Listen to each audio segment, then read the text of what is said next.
Welcome to the Three Things Podcast. I'm David Iglesias, Director of Wheaton Center for Faith, Politics, and Economics. You may be wondering why this podcast is called Three Things. You were probably taught by your parents, like I was, that it was impolite to talk to people about three things: religion, politics, and money. But what happens if your job is to talk about those three things? Well, let's find out.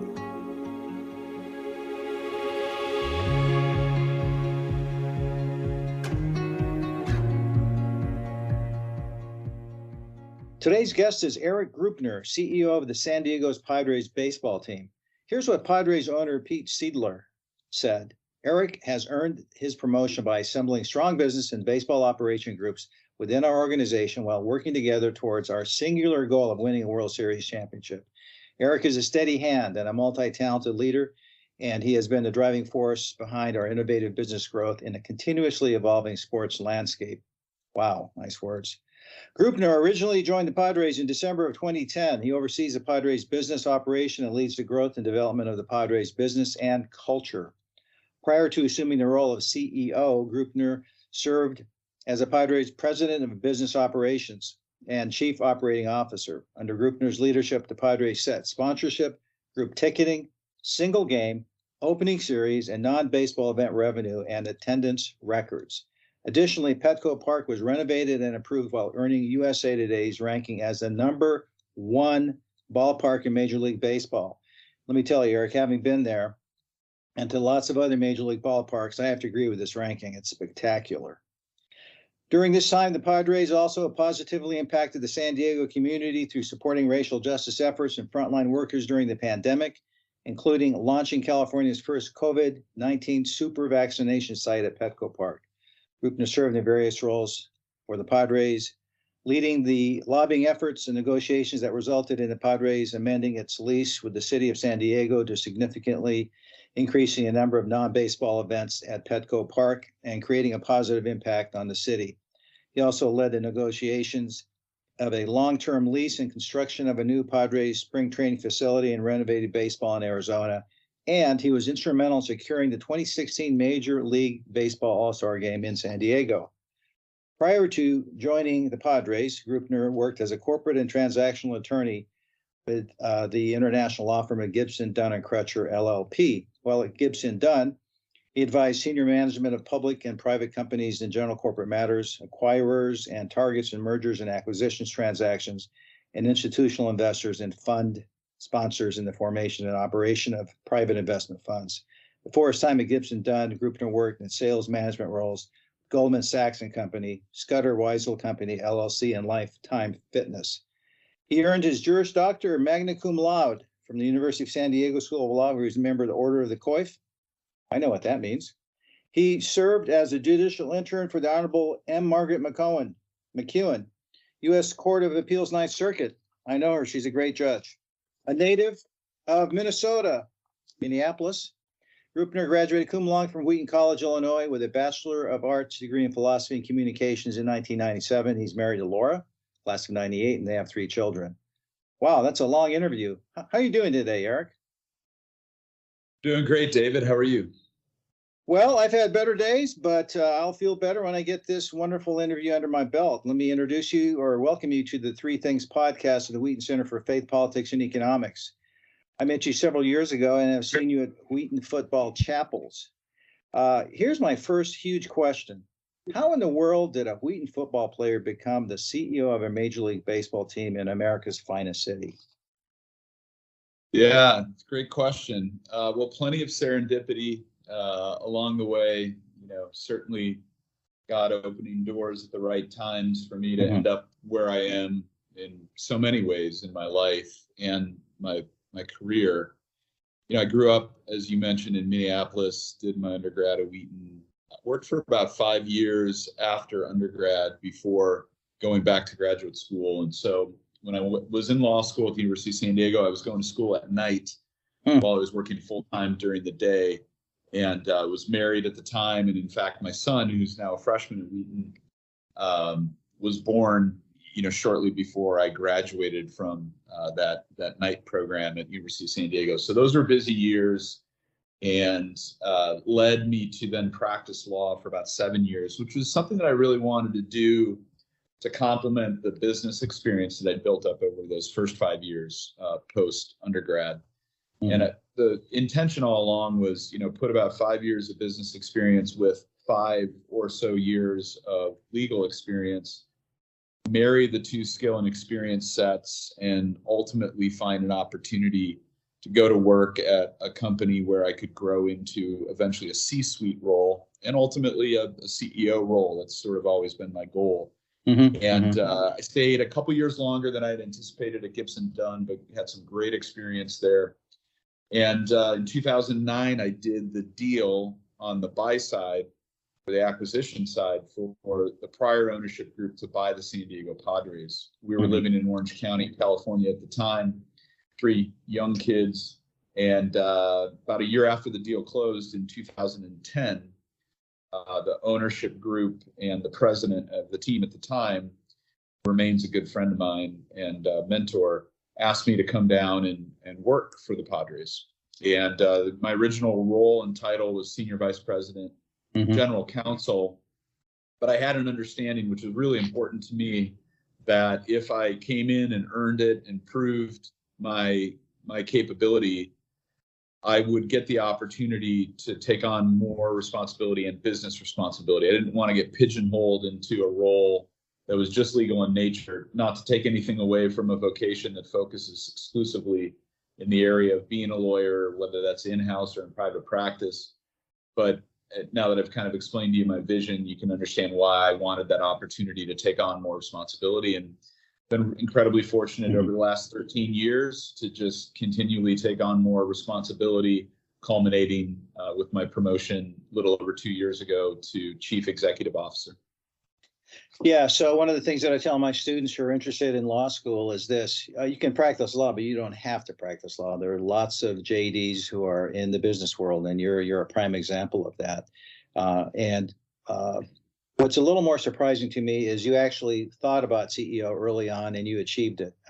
My experience talking to lots of lawyers over the years is they ended up there through a whole bunch of unplanned events. And it sounds like you were quite intentional, and God bless that intentionality. So you were a football player at Wheaton. You didn't play baseball here, did you? I did not. I was recruited to play baseball in college, and had the opportunity after I was enrolled at Wheaton to kind of go out for the team. I think they were short on pitching, and they were trying to find every available arm on campus, and that was one of the positions that I played in high school. But I really just made the decision, even though I loved baseball growing up and I played through high school, I just really fell in love with football, and I fell in love with the team aspect of football. And that's not to take away anything from baseball. There's tremendous team bonds and relationships that are built within the sport of baseball. But it, on some level, is a more individualized sport than football. Football, as you know, David, you played, you get out on the field and it's 11 versus 11, and yes, each and every one of the 11 players has a job that they need to do. If they don't do it well, somebody else in that group or cohort of 11 teammates on the field is potentially going to be put at risk physically, or otherwise, you're not going to accomplish your goals. And so I really loved that aspect of football, and so I chose to really just focus on playing one sport in college, and that was when I hung up the baseball cleats as a player, but have remained a fan of baseball, and been fortunate now for the last 13 years to work in Major League Baseball. So what did you learn playing Wheaton football that helped you in your career, your business career in particular? Yeah, so much. First, and I know this name quite well, David. I think he may have been a teammate of yours, if I have my chronology correct. But one of the people that recruited me, coaches at the time, he was not yet the head coach, was Coach Swider, Mike Swider, Sr. And he was promoted to head coach, I believe, my junior year in 1996 season. 1995 season.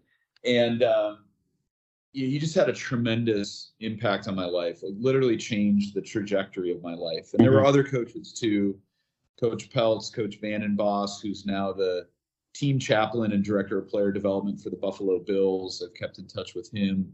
I mean, there was a group of men that really came alongside me as coaches during a period of years in my life that I really needed that. You know, my folks had gotten separated and informed me of that fact when they dropped me off at Wheaton as a freshman. So Oh boy. Wow. Yeah, I had some instability in my home life at the time. Yeah. And I have wonderful parents and a wonderful father, but to be able to step into a relationship with Coach Swire and those other coaches that I mentioned, where they gave me tough love and taught me a ton of lessons that have really been huge in my career. First among them, commitment, the meaning of commitment. Commitment means that quitting is not an option. And that's one of the many Swiderisms that I carry with me from day to day.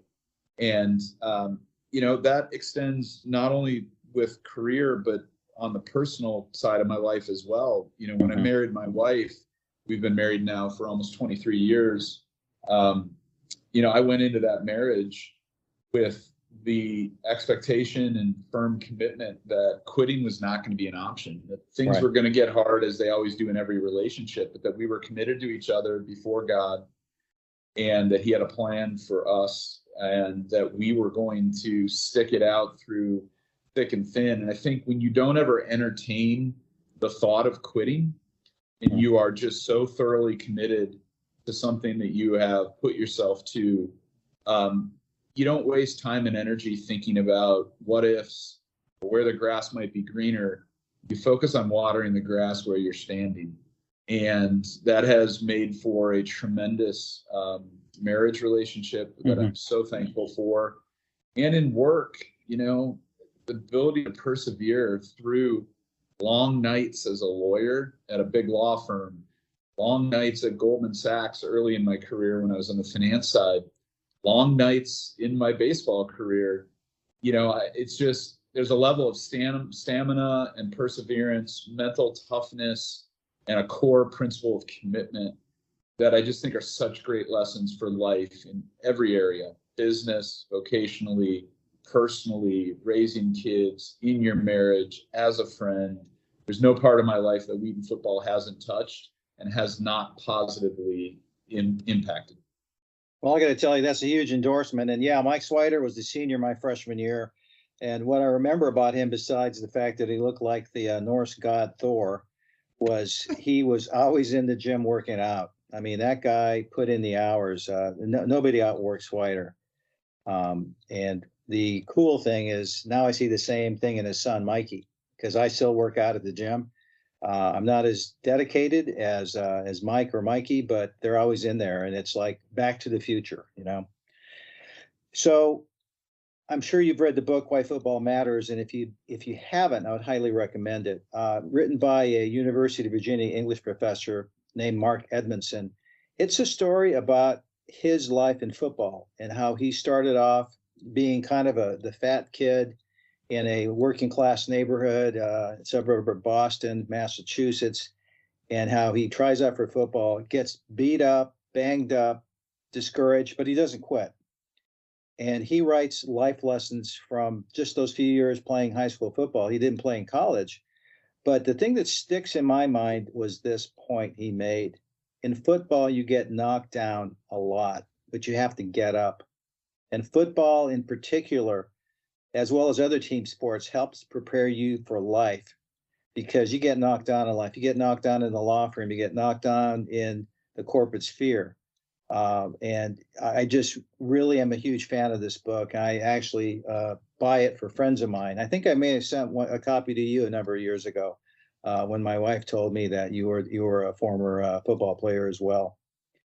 But I'm wondering if you have any thoughts on the nature of getting knocked down and having to get up. Yeah, you know, I think that's a wonderful metaphor for life. You know, sport is in many ways a metaphor for life, and it can prove to be formative in the development of, you know, core life skills. that really enable you to carry forward into your adult years and beyond, where you get knocked down. And I think the ability to overcome adversity, the ability to respond to difficult circumstance with a positive response, one that is, Coach Swider, I go back to him repeatedly because, once again, he was so formative in my 4 years at Wheaton playing for him. But he used to tell us constantly that he was looking for players that were hard to discourage. And he instilled in us a resiliency that when adversity came, he wanted you to not be easily discouraged, not scared off. Going back to the core concept of commitment, don't entertain the idea of quitting. Don't quit, but double down and take accountability for whatever you can control what you can control, focus on that, and channel a response to adversity into the positive direction of finding ways of overcoming adversity. I think we also see a tremendous example of that in the life and ministry of the Apostle Paul. Many of the early, the disciples of Jesus and many of the leaders in the early church, they dealt with tremendous amounts of adversity, the kind of which we can't ever, by analogy, fairly put them up against sport. It was life and death. And I think in your faith, similarly, we face adversity, and how we respond to it in our faith. Do we lean in?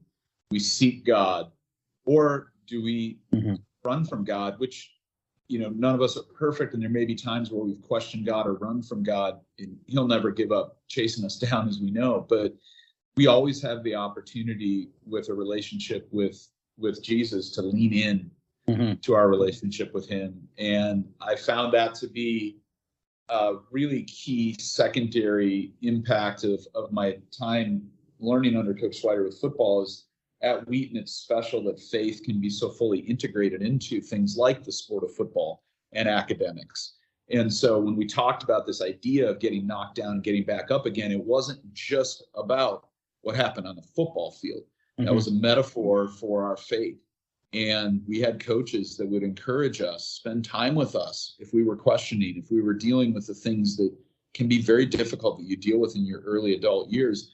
And frankly, we observed them walking through difficulties and adversity in life.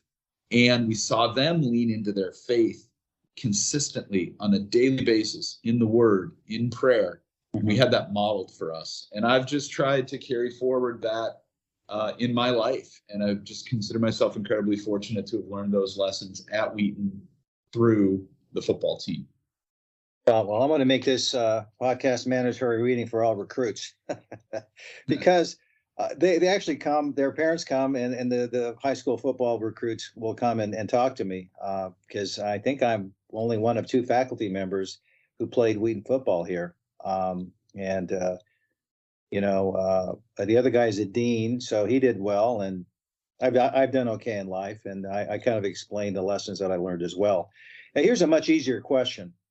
How did Padres do last season? I'm guessing most of the listeners probably know a lot about Major League Baseball, but a few might not. So how did they do? Yeah. So we came up just short of our goal.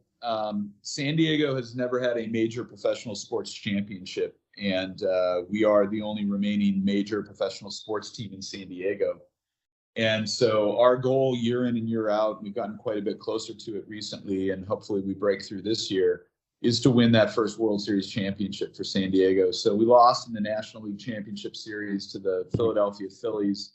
It felt like if we had won a game that we had the lead in at one point, the final deciding game, it turns out, in Philadelphia, if we had been able to bring the series back to San Diego, we had a fever pitch of fan passion and excitement back here in San Diego that we're going to be coming home to. And I felt like we could have won the NLCS and gone to the World Series. So we ended up just short, but it was a great run, and we're looking to build on that this year. We have an improved team, a more complete team, and I think a team that is absolutely capable of winning this city's first World Series championship this year. Well, certainly, I have a daughter that lives in San Diego, so you've got my full support on that. Here's kind of an oddball question, but I have to ask it. Do you go to the most of the games or all the games in your role as CEO? Yeah, it's a good question. I'm at most every home game. So Wow. that's 81. That's 81 home games. We also have a really strong events business, and we have some great leaders on that side of our business. So when we're not using the ballpark for baseball games, we use it for every type of event you can imagine, from large plated dinners on the field to full venue concerts. We had 7 concerts last year, the first of which was 7 full venue, was Garth Brooks. We had 53,000 people at the ballpark. It was a record. Garth Brooks played in the round in a stage in the middle of the field, which is the first time we had done that. And then the last of the 7 last year was Elton John and his Goodbye Yellow Brick Road tour. Mm-hmm. So it was really an iconic year last year for us. But so I'm at events. I'm at most of the 81 home games. I do not always travel with the team, however, which has been helpful for me with maintaining, my family life and some semblance of work-life balance. But I do travel several times a year on the road trips with the team, and then I travel with the team for the postseason as well. So let me ask you this. You hear a lot, you read a lot about STEM majors, science, technology, engineering, and math majors doing really well in life, financially and whatnot, occupationally. And there's been a fair amount of criticism for liberal arts. Well, that's what Wheaton does. I think Wheaton does it extremely well. And I've noticed that a lot of corporate CEOs like yourself weren't STEM majors. They were liberal arts majors. So I'm wondering, as a Wheaton graduate, what aspects of your Wheaton education prepared you to run the Padres? So I was a double major at Wheaton in communications and philosophy, and then obviously took the core, gen ed liberal arts courses, and so had a lot of other great coursework in addition to the coursework in my majors.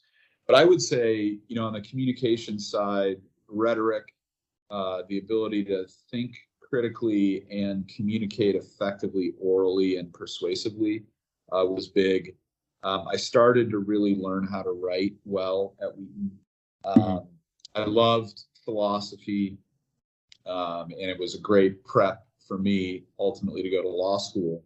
I loved the analytical, logical reasoning side of it, but also sort of the ability to step back and really ponder some of life's biggest questions, including in the area of faith. And I loved coming into contact with opposing viewpoints, which I think is a rare commodity these days, from what I understand in higher education. I think higher education at its best forces you to confront viewpoints that are not consistent with what either you've been brought up to believe, but not in a way of trying to convince you necessarily. But I don't think you can really know what you believe until you've been forced to articulate why you believe it, and forced to articulate that in the face of real critical questions about why you believe what you believe. So apologetics was huge as well, just that process of free exchange of ideas in higher education. And so all of those were very preparatory. I had a great professor who's, I believe, long since retired now, Dr. Martindale, who taught Western literature. And Dr. Martindale was one of the foremost C.S. Lewis scholars. And he also had gone to China many times with the English Language Institute to China, and gave a presentation. It was the end of my senior year, maybe first semester, when I was in his Western literature class. And he spoke with such sort of passion and care about his experience over there teaching English to Chinese secondary school teachers, and just the opportunity that gave him as well to share his faith. And that really motivated me to go do exactly that for about 4 months with ELIC after I graduated from Wheaton, which was a tremendously formative experience for me, and also a great cross-cultural experience where I was exposed to a very different culture than the United States, and really grew and matured quite a bit through that experience. So, I think Wheaton wasn't only what we learned in the classroom for me, it was also the relationships I had with professors, the things they exposed me to, and the ways that they challenged me. And I was challenged by many professors at Wheaton, challenged in a good way, the kind of challenge that leads to growth and development. Yeah, that, what you said about your career, what you learned that you use for the rest of your life, that really resonates, because I tell my students the same thing. My background is military and federal prosecution, as you know, but I learned how to communicate, and I had to overcome fear of public speaking. Thank you, Dr. Edwin Hollitz, freshman year here. He made us all get up and give speeches. Writing, critical analysis. You can apply that in any field. And students need to hear that from people besides professors. So thank you for putting that plug in. Let me ask you, I just have a couple more questions. This is great, but I know you're on a tight timetable because April 1st is coming up. What advice do you have to Wheaton students who are interested in working in the professional sports world? Well, it is a very competitive industry to break into. There are certain things that students can do to try to find entry-level opportunities in professional sports. One of the key areas is ticket sales and ticket service. So that's a great opportunity, I think, for students to try to get an opportunity at the entry level and then learn about what a career in sports really looks like, build a network of relationships, and then hopefully have opportunities as they desire to explore other parts of the industry or make a great career for themselves on the sales side. We also have an internship program. We've had several students from Wheaton College that have served as interns during the summer here at the Padres and have gone on to do great things. And that's a program we've already filled for this year. It's something that we post, and going into your junior year or going into your senior year, or if you're in graduate school, you're eligible. So upperclassmen and graduate school students are eligible for that internship program. And I encourage students to send in their resume and cover letter kind of in that November timeframe, just because going into the holidays, we tend to focus on right after the holidays, interviewing and hiring for that program. But in any given year, we tend to have about a dozen to 14 interns with us for the summer. So that's a great opportunity. And I would imagine most other sports franchises have similar internship programs as well. Well, that's just very practical. Thank you for sharing that. Final question is this, and this is a big one, but it's an easy one. Is there anything I did not ask you that I should have? Well, I think you had a question that you prepped me for, which was, how has your faith in God affected your career? That is correct. If it's okay, I'd like to answer that if we have time. Please do. I thought it was the most important question on this sheet. And the reason for it is, I hope to just point anybody who's listening to this right now to God. And I have only achieved what I've achieved in my career to the extent that it's been considered meaningful by some because of God's provision. And I want to talk about specifically what I mean by that, because I think that can be a general term and can remain fairly abstract to people, but it has been so practical to me throughout my career. Most every day, I begin the day reading the Word of God and in prayer. And without fail, the prayer that I've prayed every day of my career is that God would fill me with His Spirit and that He would grant me wisdom and discernment in the decisions that I need to make. That's in my career, that's in my job, whatever it's been at any point in time. It's as a father, as a husband, as a friend, as a leader. He has been so faithful to answer that prayer, David. He has guided me at points in time where thoughts have come into my head. I've seen around corners. I've anticipated things that I know are not Erik. It's been God's provision. He has answered the prayer of granting me wisdom and discernment at key points repeatedly throughout my career that has allowed me to be the best leader and the best vocationally as I could be. Now, I'm not perfect, and I've had plenty of days where I haven't spent enough time filling up the tank in the morning.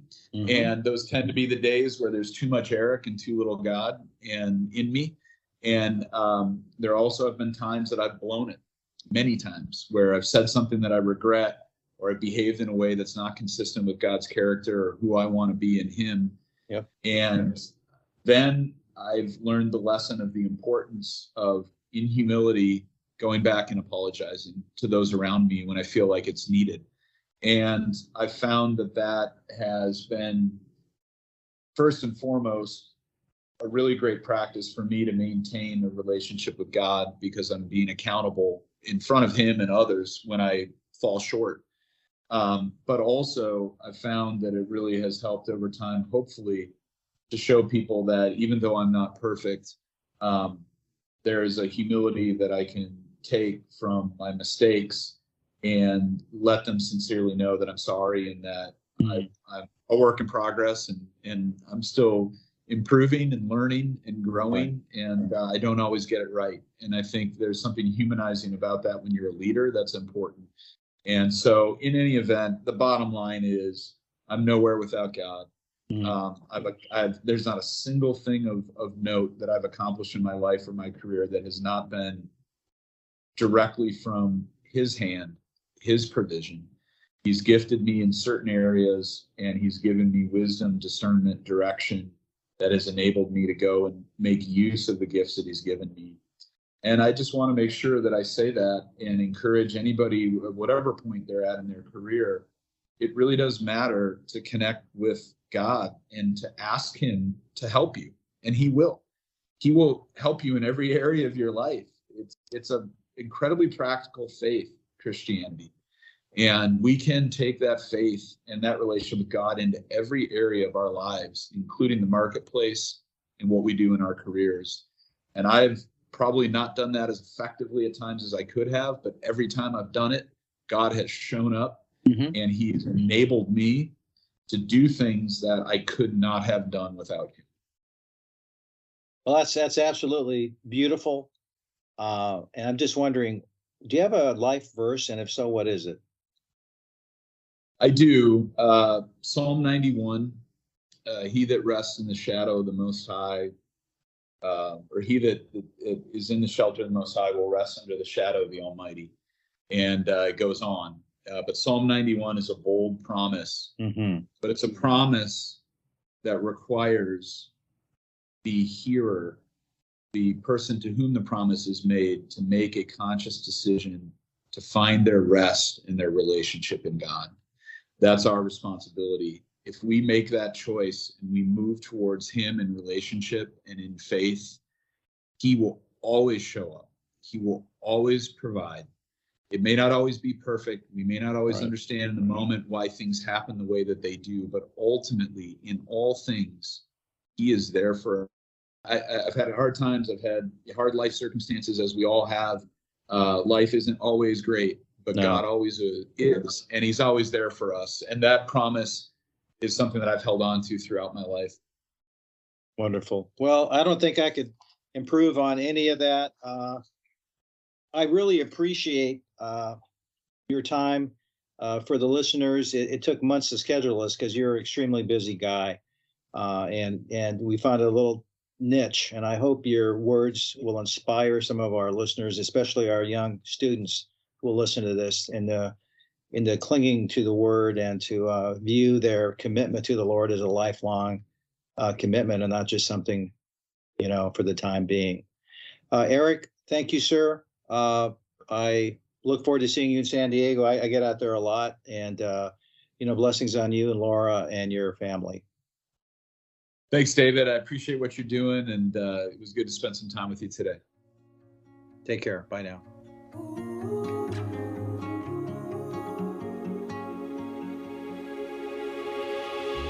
You have been listening to Wheaton's Center for Faith, Politics, and Economics podcast. 3 Things with host David Iglesias. Join us again in 2 weeks for a new interview with an accomplished faith, political, and business leader.